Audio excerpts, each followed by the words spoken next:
तर आता हा एक अभ्यास काय, जीव समास समजून जीवनामध्ये काय फायदा, चिंतन करायचं आहे ना. नसेल तर मग काय मी सांगतोच आहे, परंतु जरा तुम्ही काय करा, चिंतन करा आणि करून काय करायचं, व्हॉट्सअपला पाठवायचं. जीव समास समजले का नाही, समजलं का नाही.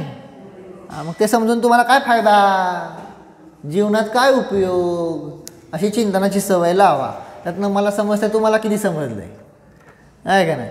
आणि आपल्या चिंतनाची पण सवय लागते. पुढं गतिमार्गणा, गतिमार्गणेमध्ये किती भेद आहेत, सोपं आहे ना. कुठले कुठले, मनुष्य ओळीनं खालून तर येणार, वरून तर या. नरगती, तिर्यंच गती, मनुष्य गती, देवगती, ओळीनं क्रमानं. बरोबर बरोबर. त्यानंतर पुढं सांगितलं काय आहे, अजूनही कुठली गती आहे, चारी गतीने रहित सिद्ध. बरोबर. आता ते चार्ट बघा, मी पाठवलेला आहे, तो सोपा आहे, काय नाही अवघड. लक्षण केलेलं आहे तिथं, पान नंबर 78 असेल, कुणाचा 80 असेल, नाही ना. मी इथं लिहितोच आहे तरी फळ्यावर, पण लक्षण नाही लिहिणार मी फक्त भेद लिहिणार आहे. हां, पहिल्यांदा काय सांगितलं, नरक. नरकची काय केलेली आहे, व्युत्पत्ती केलेली आहे. कारण आपल्याकडे कसं आहे, नेहमी लक्षात ठेवा, जो शब्द आहे की नाही, त्या शब्दांचे काही अर्थ असायचे, म्हणून ते संस्कृत शब्द आहे ना, किंवा हिंदी मराठी जरी असले ना, तर त्यांचा अर्थ असायचे. त्या एक एक शब्दामध्ये नरक शब्द आहे, पण नरक आंबाफोड करायची का नाही सगळ्या गोष्टींची, लक्षात येते का नाही. ही पद्धती असायची. त्या शब्दांना काही मिनिंग असायचं, त्या काय म्हणतात ना, एक एक अक्षराला, त्यातले जे शब्दामधले जे अक्षर आहेत ना, त्यांना काहीतरी काय आहे, अर्थ आहे ना. म्हणून ही अशी भाषा आहे, म्हणून ही आर्य भाषा आहे का नाही. आणि जी इंग्लिश आहे ती म्लेच्छ भाषा. का, त्याचं काय वेगळंच असतंय. सांगितलं ना एक जणांनी सांगितलं, इंग्लिशमध्ये काय लिहितात, स्पेलिंग काय, CAT, उच्चार काय, कॅट, अर्थ काय, मांजर आहे ना. स्पेलिंग वेगळं, उच्चार वेगळा, प्रोनाउन्सिएशन वेगळं आणि अर्थ तर वेगळा आपल्यासाठी ना, आहे ना. पण हिंदी मराठीमध्ये काय, समजा हिंदी असेल तर आहे ना, स्पेलिंग पण बिल्ली समजतं ना, स्पेलिंग पण बिल्ली, प्रोनाउन्सिएशन पण बिल्ली आहे ना, अर्थ पण बिल्लीच. समजतं का नाही, लक्षात येतं का नाही. हां, म्हणून एक एक शब्दांना काय आहे, अर्थ आहे ना. म्हणून ही जी लँग्वेज आहे, लक्षात येतं का नाही, ती सगळी आर्य भाषेत येते. मूळ तर संस्कृत, प्राकृत आदी, आणि त्यातूनच सगळ्या भाषा आलेल्या आहेत. ठीक आहे ना. पुढं मग पहिला शब्द काय आहे, नरक. नरक म्हणजेच दुसरा नरक म्हणतात, म्हणजे संस्कृत व्युत्पत्ती केलेली आहे. आता तिथं काही लिहिलेली नाही आहे, पण नरत म्हणजे रथ होत नाहीत. कुठं रथ होत नाहीत, द्रव्य, क्षेत्र, काळ, भावामध्ये जे रमत नाहीत. कळलं का नाही. तिथलं द्रव्य, क्षेत्र, काळ, भाव कसे आहेत, रममान होण्यायोग्य नाहीत. दुसरं सांगितलं न रत. आता रत म्हणजे सांगितलं काय आहेत, प्रेम, रती सांगितलं की 80, 78 किंवा 80, पान नंबर 78 किंवा 80. दुसरं सांगितलं काय, न रत सांगितलं काय, स्वतः किंवा परस्परामध्ये काय होत नाही सांगितलं आहे ना, प्रेम नाही तिथं आहे ना. इथं कसं प्रेम आहे का नाही, प्रेम भाव हो है ना, भले सब जीवों से ना हो, लेकिन अपने अपने जीवों से तो है ना, अपने अपने लोगों से तो है ना. म्हणजे म्हणून तुम्ही रममान होता की नाही सांगा बरं. तुम्हाला कुठलंही का आवडतं, कुठल्याही एखाद्या विशिष्ट नातेवाईकाकडे जायला का आवडतं? ते सगळे काय करतायत? प्रेमानं बोलतात, प्रेमानं वागतात, आहे का नाही? हां, आपण एकेका नातेवाईकाकडे जाऊ वाटत नाही का? का? तिथं प्रेमाचा अभाव आहे. पण तसं नरकामध्ये कोण प्रेमच करत नाही. कळलं का? ऐकवते का? आहे ना, नरकामध्ये कोणीही प्रेम करत नाही. परस्परामध्ये स्वतःवर पण प्रेम नाही आणि दुसऱ्यावर सुद्धा प्रेम नाही. क्रूरता सगळी, आहे का नाही? म्हणून तिथं सांगितलं नरक. बरोबर. आता ह्या नरकाचे किती भेद येणार? नरक गतीमध्ये किती येणार? 7 नरक आहेत ना, है ना? 7 नरकाची नावं हात वर करा कोणाची पाठ असतील तर. 7 नरकांची नावं, है ना, दोन्ही प्रकारात विचारतो, म्हणजे दोन्ही नाव आहेत त्याची, है ना. त्यातलं तुम्हाला जे जमेल ते सांगा. हां, स्नेहा आली.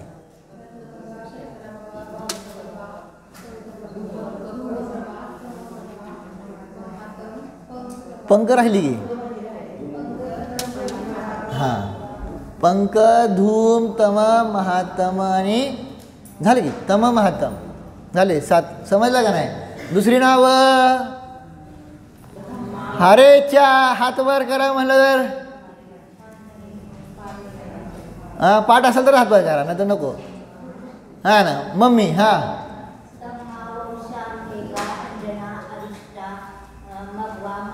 बरोबर. फक्त धम्मा नाही, ते घरमा आहे, है ना. काय काय ठिकाणी लिहितात धम्मा वगैरे ते, पण मूळ शब्द, है ना.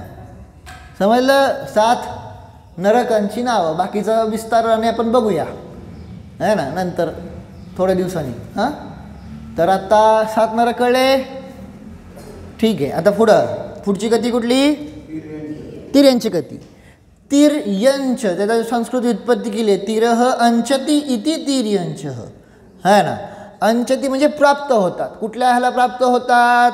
तर तिरह म्हणजे तिरोभावला प्राप्त होतात. किंवा सांगितलं पुढं कुटील भाव. अजून सांगितलं मायाचार परिणामाला जे प्राप्त होतात ते सांगितले काय आहेत?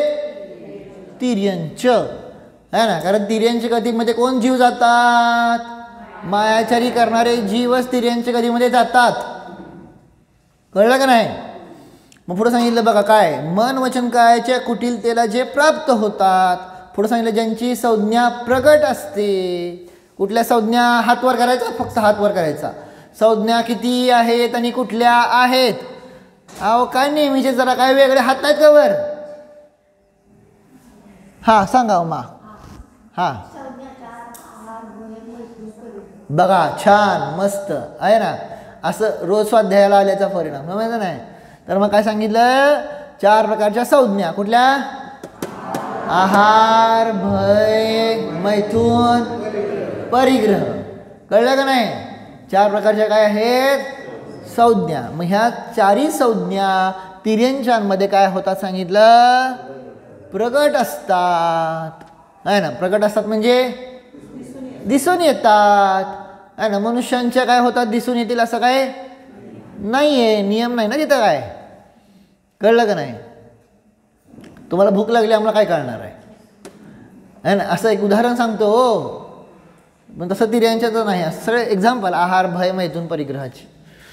ठीक आहे. पुढं त्यानंतर सांगितलं कसे आहेत हे सगळे?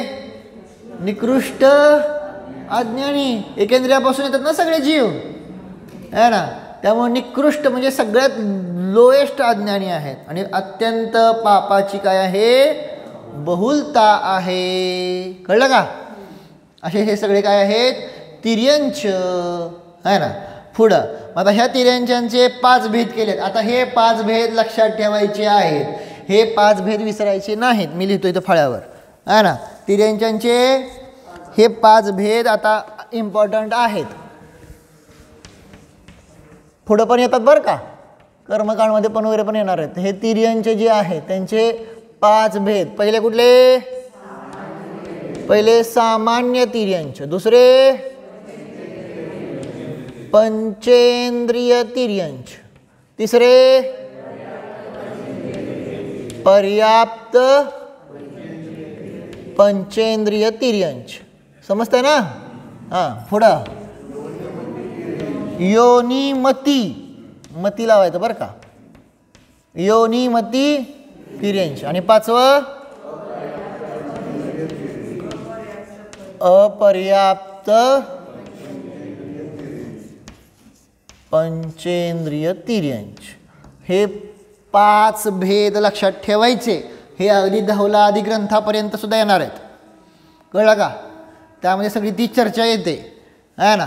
तिर्यंचांचे हे 5 अपेक्षेने वर्णन आहे. 5 भेद म्हणण्यापेक्षा 5 अपेक्षेने काय आहे वर्णन. पहिल्यांदा काय करतात, शब्द बघा. पहिल्या 5 भेदांची नावं वाचा परत एकदा.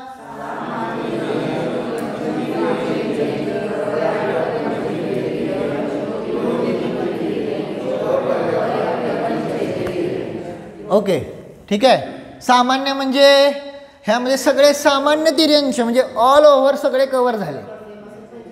एकेंद्रियापासून पंचेंद्रियापर्यंतचे जेवढे म्हणून तिर्यंच आहेत ते सगळे ह्यात कव्हर झाले. तर हे आहे सामान्य तिर्यंच. दुसरे काय आहेत पंचेंद्रिय तिर्यंच. आता ह्यामध्ये काय येणार, फक्त पंचेंद्रिय जीव येणार. म्हणजे सगळे येणार. पंचेंद्रियाचे संज्ञी, असंज्ञी, पर्याप्त, पर्याप्त वगैरे सगळे येणार. कळलं ना? समजतंय? सोपं आहे एवढं. तिसरं सांगितलं आता पर्याप्त पंचेंद्रियच फक्त घेणार. कळलं का नाही? पर्याप्त पंचेंद्रिय तिर्यंच असणार ह्यामध्ये, अपर्याप्तवाले घेतलेले नाहीत. त्यानंतर पुढं सांगितलं योनिमती म्हणजे सगळे काय आहेत स्त्रीवेदी. कळलं का नाही? योनिमती म्हणजे सगळे कसे आहेत स्त्रीवेदी तिर्यंच. समजलं की नाही? स्त्रीवेदी फिमेल, हां, मग ते तिर्यंच आहे ना. आता फिमेल कुठं येणार सांगा बरं? मेल आणि फिमेल पंचेंद्रियामध्येच येतो. त्यामुळे हे सगळं पंचेंद्रियाचं चाललंय. समजलं का नाही? 1 ते 4 इंद्रियामध्ये कुठला भेद आहे फक्त नपुंसक. पक्क करायला सांगितलं तर का नाही तुम्हाला?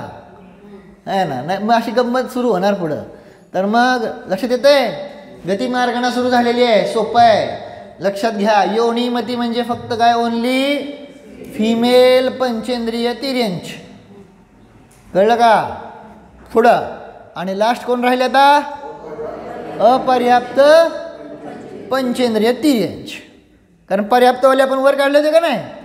मग आता अपर्याप्त म्हणजे कोण? हां, नियमच. अपर्याप्त म्हणलं की लब्ध. जर निवृत्त पर्याप्त असतील तर स्वयं आचार्य तिथे उल्लेख करणार. पण जर नुसतं अपर्याप्त हा शब्द वापरला तर ह्याचा अर्थ काय काय लब्ध्य पर्याप्त. कळलं? लब्ध्य म्हणायचं नाही तर मग लब्धी म्हणायचं. मग हे सगळे जे आहेत ते तिर्यंचांचे भेद. आणि म्हणून तिथे सांगितलं काय मायाचारीने तिर्यंच गतीची काय होते तत्वसूत्रात कारण सांगितलेत का नाही गतीची. नरगतीमध्ये काय होतं, का जातो? बहुआरंभ बहुपरिग्रह. समजतंय का नाही? बहु म्हणजे हां सूनबाई नाही है ना. बहु म्हणजे पुष्कळ. लक्षात आलं का नाही? मग आरंभ म्हणजे काय? आरंभ म्हणजे हिंसाच्या क्रिया सगळ्या आहे ना. तर त्या सगळ्या हिंसाच्या क्रिया आहेत त्या सगळ्या आरंभ आहे का नाही. आणि बहु परिणे पुष्कळ परिग्रहाची लालसा इच्छा. समजतं का नाही? तर हे सगळे काय आहेत नरकाला कारण आहे. आणि तिर्यंचाला काय कारण आहे? माया. आता तुम्हाला वाटेल काय आहे नरकामध्ये, अहो काय आमच्याकडे कुठे एवढी संपत्ती आहे. कळलं का? तेवढी तर लागतीच का नाही, असं तसं वाटतं का नाही आहे ना. भलेही तुमच्याकडे तेवढी मोठी चक्रवर्ती एवढी संपत्ती नसेल पण आसक्ती त्या चक्रवर्तीपेक्षा जास्त आहे. तर ते नरकाला कारण आहे. कळलं का काय म्हणलं तुम्हाला? परिणाम आहे ना. भले तेवढी नसेल संपत्ती, नाही तर तुम्हाला वाटेल असं काय आहे ना, परंतु आसक्ती आहे का नाही. म्हणून तो एखादा भिकारी जरी असला, भले त्याला खायला नाही आहे, कळलं का, भले त्याच्याकडे कुठलं हे नाही आहे, परंतु तेवढी काय आहे आसक्ती आहे का नाही, त्या आसक्तीमुळं नरकात जातात. कळलं का? कारण त्याच्याकडे ते जर असतं तर त्याला अजून अजून अजून अजून अजून कुठंही संतोष समाधान प्राप्तच नाही. हे आसक्ती भाव. कळलं का नाही? ते पुढं तिर्यांच्याचं सांगितलं कारण काय सांगितलं होतं? लक्षणं दिलेलं आहे मायाचारी. मग आपण मायाचारी करतोय का नाही बघा. काय बोलतोय एक, करतोय एक, आहे का नाही, दाखवतोय एक. काय दाखवायचे दात वेगळे आणि कळतंय ना कुणासाठी असतंय सगळं, आहे ना. मग हे सगळे तिर्यांच्यांचं लक्षण आहेत सगळी, आहे ना, मायाचारी. आणि ही मायाचारी काहीही उपयोगाची नाही. धर्मात सुद्धा मी मायाचारी करतोय का नाही, हळूच ध्यान सुरू झालं का नाही हळूच उठून जाते. त्याला वाटतं मला काहीच कळत नाही. मला भगवान लगेच सांगतात, डोळे बंद जरी असले ते सांगतात हे उठून चाललंय बरं का, आहे ना. तर मग कारण तेव्हा काय बोलता येत नाही. मग सांगायचा अभिप्राय हे सगळं काय आहे तिर्यांची गतीला कारण आहे. पुढं मनुष्य. मनुष्य झालं. आता काय काय म्हणतात सामान्य तिर्यांचे म्हणजे सगळे कवर आले.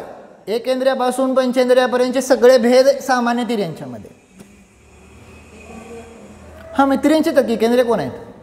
एकेंद्रियापासून चतुरेंद्रियापर्यंतचे सगळे जीव कसे असतात? नियमाने तिर्यांचेच आहेत. कळलं का नाही? पंचेंद्रियामध्ये मग हे 4 गती आल्या ते है ना. तर अशा प्रकारे काय सांगितलं? योनिमती पंचेंद्रियच आय थिंक. आय थिंक नाही 100%च. कारण 1 ते 4 इंद्रिय काय ना आत्ता सांगितलं की नपुंसक आहे. आत्ता सांगितलं की एकेंद्रियापासून चतुरेंद्रियापर्यंत नियमाने कसे आहेत? नपुंसक आहेत. चला पुढचं घेऊ का? मनुष्य घ्या. आपलं संपवायचं हे सगळंच आहे ना. मनुष्य सांगितलं काय आहे? पहिलं लक्षण केलं मन्यन्ते इति मनुष्य, है ना. म्हणजे मानतात. काय मानतात? आहे ना. तर जे हेय आणि उपादेय असं जे मानतात जाणतात त्यांना काय म्हणतात? मनुष्य. म्हणजे चांगलं काय वाईट काय कळतंय ते मनुष्य. पुढं सांगितलं मनसा निपुणाहा, म्हणजे जे मनाद्वारे निपुण आहेत. कशामध्ये? शिल्पादी कलांमध्ये जे निपुण आहेत, आहे ना. प्रवीण समजतं ना सगळं काय आर्टिस्ट. शिल्प समजतं ना तुम्हाला? शिल्प दगडामध्ये कसं ते उकरायचं वगैरे वगैरे वगैरे ते असं आर्टिस्ट सगळ्यात आता आलं ते. मग ते मनाच्याद्वारे जे निपुण आहेत ते. तिसरं लक्षण केलं मनसा उत्कटाहा इति मनुष्य, आहे ना. तर सांगितलं मनाच्या द्वारे काय सांगितलं? उत्कट आहेत. उत्कट म्हणजे सगळं लक्षात ठेवतात, आहे ना. दृढ अवधारणादी दृढ उपयोग के धारी लिहिलंय का नाही? म्हणजे अवधारणा म्हणजे डोक्यात ठेवतात, है ना. आणि दृढ उपयोगाचे धारी, है ना. त्यांचा उपयोग कसा राहतोय? दृढ. कॉन्सन्ट्रेट करू शकतात कुठल्याही एका गोष्टीबद्दल. कळलं का नाही? म्हणजे फक्त धर्माचं नाही, कुठल्या पण असो संसारातल्यावर, आहे ना. कॉन्सन्ट्रेट करू शकतात का नाही? त्याच्यामध्ये काय पण हे मग ते सांगितलं मनसा उत्कटाहा इति. आणि चौथं लक्षण केलं मनुः उद्भवाहा, जे मनूपासून काय झालेले आहेत? उत्पन्न झालेत. मनू समजतं ना? किती मनू? 14 कुलकर, है ना. 14 कुलकर असतात का नाही?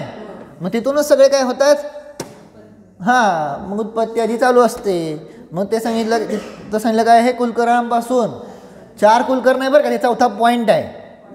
नाहीतर तुम्ही वाचाल 4 कुलकरून से उत्पन्न, डोकं चालतंय असं, आहे ना. तिथं 4 वर 1 2 3 4 आहे का नाही? मग खाली 1 2 3 4 ते असं लावायचं आहे. नाहीतर वाचाल 4 कुलकरून से उत्पन्न, आहे ना. तर ते चौथा पॉईंट आहे की मनुः उद्भवा हा. मनु म्हणजे कुलकरांपासून जे उत्पन्न होतात ते काय सांगितले? मनुष्य. आता त्या मनुष्याचे 4 भेद. 4 भेद कुठले कुठले? थांबा लिहितोय, मला लिहायचं आहे. परत तुम्हाला उद्याच्याला तेच आहे. मनुष्याचे 4 भेद कुठले? सामान्य मनुष्य, पुढं पर्याप्त मनुष्य, कळलं का? पुढं हा मनुष्यनी म्हणजे स्त्री, मनुष्यनी. ठीक आहे. आणि पुढं अपर्याप्त मनुष्य म्हणजे कुठला सोडला हो तिऱ्यांच्यामध्ये, जसं हे होतं का नाही, सामान्याला सामान्य, पर्याप्त पर्याप्त, योनिमती इथं मनुष्यनी, अपर्याप्तला अपर्याप्त, कुठला सोडला? कारण सगळे मनुष्य कसे असतात? समजलं का नाही? काय ते तिर्यंच्यांमध्ये एकेंद्रियापासून पंचेंद्रिय असतात म्हणून तो कॅटेगरी आली, पण सगळे मनुष्य कसे असतात नियमाने, म्हणून इथं पंचेंद्रिय शब्द वापरलेला नाहीये. पण तिथं सगळे सारखं पंचेंद्रिय वापरतात का? कारण तुम्ही चुकीचं काय तर ग्रहण करून सांगा ना. अपर्याप्त तिर्यंचे म्हणलं तर म्हणचाल काय, एकेंद्रियापासून पण घेताल ना सगळे, म्हणून अपर्याप्त पंचेंद्रिय तिर्यंचे घेतले. पॉईंट समजला की नाही? त्या शब्दामध्ये काय गोष्ट आहे ते काय? तर अशा प्रकारे मनुष्याचे 4 भेद वाचा. नाव कुठले कुठले?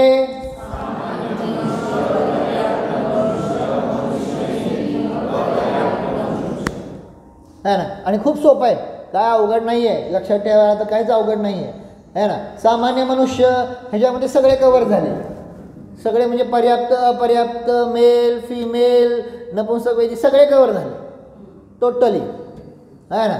तर हे सामान्य मनुष्य झाले. दुसरे सांगितले काय? आता पर्याप्त मनुष्य म्हणजे ज्यांची शरीर पर्याप्ती पूर्ण झालेली आहे असे पर्याप्त मनुष्य, है ना. तिसरा भेद म्हणजे सगळ्या कोण? फिमेल, बरोबर काय? मग आता ते काय असणार? 100% कसे असणार? पर्याप्तच असणार. अपर्याप्त असणार का? कारण अपर्याप्त कसे असतात नियमाने? नपुंसक वेदी.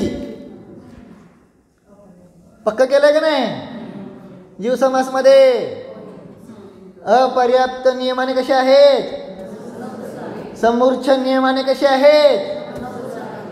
कळलं का नाही? नपुंसक वेदी.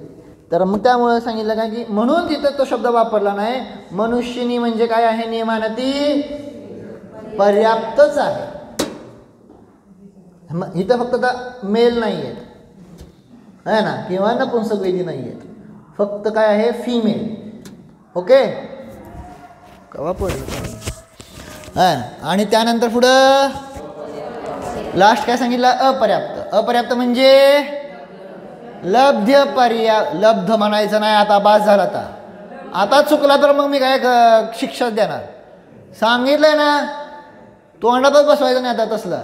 एक तर लब्धी अ म्हणा, नाहीतर लब्ध्य म्हणायचं. य आला पाहिजे मला ऐकू, समजलं का नाही? एक तर नीट लब्धी अ म्हणायचं, लब्धी अपर्याप्त म्हणायचं, नाहीतर मग लब्ध्य पर्याप्त म्हणायचं, है ना. लब्धी पर्याप्त म्हणलं तर मग काय नाही, है ना. मग नाही मी सोडणार, मग काय तर शिक्षा देणार, है ना. तर म्हणजे आता चुकलं नाही, ही काय बेसिक गोष्ट आहे, किती वेळा सांगतोय, है ना. तर मग अपर्याप्त म्हणजे कुठले मनुष्य आले? लब्ध्य पर्याप्त मनुष्य आले. कळलं का नाही? जे एक श्वास में सगळे लब्ध पर्याप्तांना तो नियम.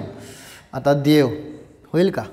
घेऊ 5 मिनिट, आज रविवार आहे ना, मग घेऊ 5-10 मिनिटं, काय होत नाही, है ना. तर मग कारण कदाचित उद्याच्याला मी नसेल, कदाचित मे बी. पुढं देव. तर देव सांगितलं, देवाचं लक्षण केलं. देव दिव दिव्यंती, काय ना, इति देव. मग त्याचे दिव म्हणजे वेगवेगळे अर्थ केलेत. काय सांगितले? दिव म्हणजे क्रीडा करतात. दिव क्रीडायाम आम्हा सांगतात का नाही, है ना. मग जे क्रीडा करतात, कुठं क्रीडा करतात? पर्वतांवर, वनामध्ये, महासमुद्रामध्ये वगैरे. त्यांना काही टेन्शन नाही आहे, सगळे असंख्य द्वीप समुद्र आहेत. देवांना कुठेही जाता येतंय, काय करता येतंय, कळलं का नाही? मग कुठेही मोठमोठ्या ठिकाणी जाऊन आपलं काय क्रीडा करत बसतात. पुढं दुसरं सांगितलं दिव म्हणजे काय सांगितलं? विजिगिषा. विजिगिषा म्हणजे काय? बलवानों को भी जीतने का भाव रखना, म्हणजे ईर्ष्या. समजलं का नाही? त्यांच्यापेक्षा कोण ना कोण तर श्रेष्ठ असतेच, आहे ना. त्यामुळे ती ईर्ष्या सारखी राहतेच, आहे ना. पुढं सांगितलं तिसरं द्युती. द्युती म्हणजे सांगितलं काय? दिव शब्दाचा वेगळा अर्थ केला द्युती. द्युती म्हणजे कांती, विशिष्ट दीप्ती को धारण करणार. म्हणजे त्यांच्या शरीराची कशी असते सांगितली, कांती, कांतीने युक्त असतात, तेज. पुढं सांगितलं दिव म्हणजे सांगितलं स्तुती, दिव्य काम करतात ना. मग दिव्य काम पंचपरमेष्ठी, अकृत्रिम मंदिर आणि तिथले भगवान, चैत्य म्हणजे भगवान, चैत्यालय म्हणजे मंदिर, ह्यांची वंदना स्तुती करतात. कळलं का नाही, असे ते. आता पुढं दिव म्हणजे सांगितलं मोद. मोद म्हणजे काय होता सांगितलं, आनंदित होणं. 5 इंद्रियांच्या विषय भोगाने काय होतात, आनंदित होतात. असे हे 5 काय केले, वेगवेगळे डेफिनेशन केले.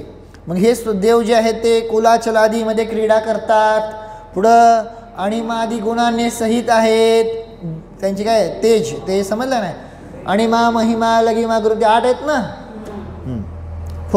त्यानंतर पुढं सांगितलं दैदिप्यमान आणि मनोहर शरीराने सहित आहेत, वैक्रिक शरीर आहे त्यांच्याकडे, असे ते काय आहेत देव. त्या देवांचे काय झाले आता 4 भेद. 4 भेद कुठले कुठले, मला लिहायला जागा बारीक लिहितो बरं का,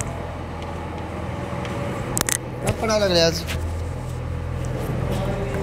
हां, कुठले, भवनवासी, व्यंतरवासी, ज्योतिषवासी आणि विमानवासी. असे काय झाले देवांचे 4 भेद. वाचा कुठले कुठले,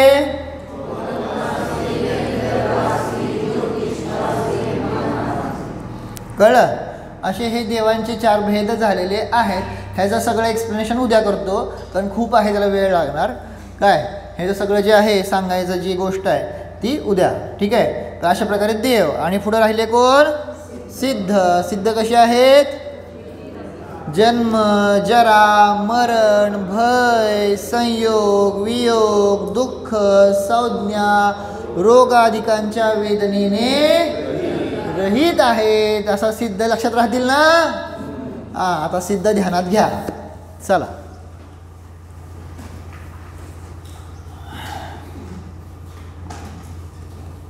डोळे बंद करा, लिखाण नंतर करा. जाणा मी हा आत्मा मायाचारीवाला तिर्यंच नाही. मी हा आत्मा लोभीवाला देव नाही. मी हा आत्मा क्रोधीवाला नारकी नाही. मी हा आत्मा अहंकारवाला मनुष्य नाही.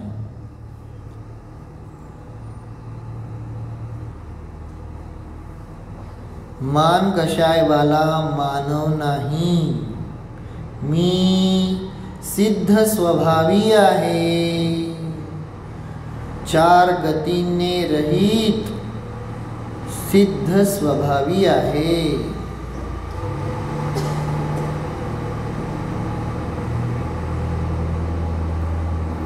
पूर्वीही सिद्ध होतो, आत्ताही सिद्ध आहे, पुढेही सिद्धच असणार, कारण सिद्ध हा माझा स्वभाव आहे.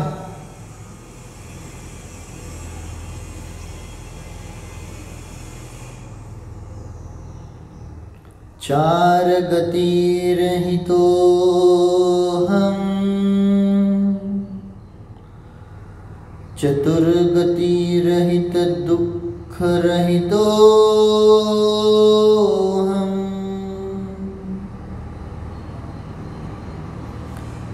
सिद्ध स्वरूपो हम,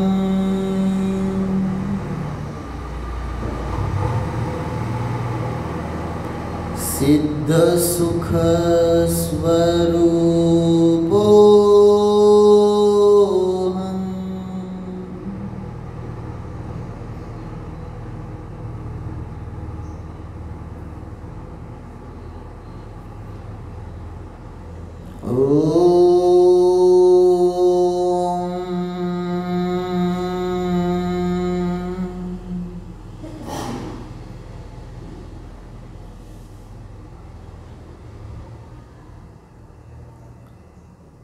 शांति शांति शांति। ओम।